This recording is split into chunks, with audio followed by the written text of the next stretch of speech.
दोस्तों ये एक ब्रॉड स्पेक्ट्रम सेफेलोस्पोरिन्स ग्रुप की एंटीबायोटिक है जिसका इस्तेमाल बैक्टीरियल इन्फेक्शन को ठीक करने के लिए किया जाता है और इसको एल्केम लेबोरेटरीज लिमिटेड कंपनी बनाती है और इसमें जो कंपोजिशन होता है वो सिफोटेक्सिम होता है।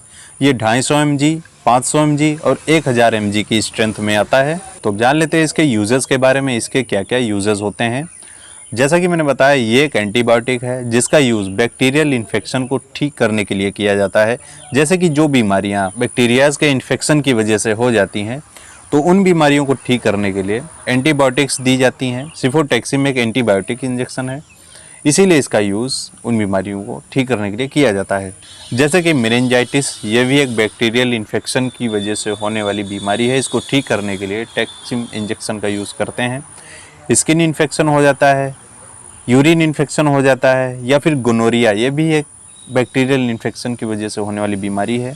इसको ठीक करने के लिए भी इस इंजेक्शन का यूज़ किया जाता है। ब्रोंकाइटिस, जो कि फेफड़ों से संबंधित समस्या है, ये भी बैक्टीरियल इन्फेक्शन की वजह से होती है, तो उसको भी ठीक करने के लिए इसका यूज़ किया जाता है। या फिर किसी तरह का ब्लड में इन्फेक्शन हो गया है तो उसको भी ठीक करने के लिए टेक्सिम इंजेक्शन का यूज़ किया जाता है।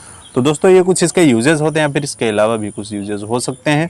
डॉक्टर पेशेंट की कंडीशन के अकॉर्डिंग इसका डोज और देने का तरीका डिसाइड करते हैं। तो जान लेते हैं इसके डोजेस के बारे में, इसके क्या क्या डोजेस होते हैं। टेक्सिम इंजेक्शन का डोज पेशेंट की एज, सेक्स, कंडीशन पर डिपेंड करता है। अगर कोई पेशेंट अडल्ट है तब उसको 1 से 2 ग्राम तक, यानी कि 1000 mg से लेकर 2000 mg पर डे आईवी यानी कि इंट्रावेनस, या फिर आईएम यानी कि इंट्रामस्कुलर दे सकते हैं। अगर कोई पेशेंट बच्चा है तब उसको 50 mg से लेकर 180 mg पर KG per day divided dose में देते हैं। तो जान लेते हैं इसके साइड इफ़ेक्ट के बारे में। इस इंजेक्शन को लेने से क्या क्या साइड इफ़ेक्ट हो सकते हैं। इस इंजेक्शन को लेने से या फिर ज़्यादा यूज़ करने से एनीमिया की कंडीशन हो सकती है, नाउजिया एंड वोमिटिंग लग सकती है, कोलाइटिस हो सकता है, पेट संबंधी समस्याएं हो सकती हैं जैसे कि पेट में दर्द होना, गैस बनना, या फिर डायरियल कंडीशन हो जाना, हेडेक हो सकता है, चक्कर आ सकते हैं, एलर्जी हो सकती है। तो ये कुछ इसके कॉमन साइड इफ़ेक्ट होते हैं, या फिर इसके अलावा भी कुछ साइड इफ़ेक्ट हो सकते हैं। अगर आपको ऐसे कुछ साइड इफ़ेक्ट दिख रहे हैं या फिर इसके अलावा कुछ साइड इफ़ेक्ट दिख रहे हैं तब आपको अपने फार्मासिस्ट या फिर डॉक्टर से संपर्क करना चाहिए।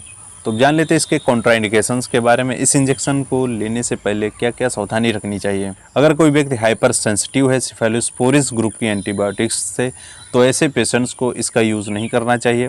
अगर किसी व्यक्ति को लिवर डिजीज़ है, किडनी डिजीज़ या फिर हार्ट से रिलेटेड कोई प्रॉब्लम है तब इस इंजेक्शन को लेने से पहले उसको अपने डॉक्टर से सलाह ज़रूर लेनी चाहिए।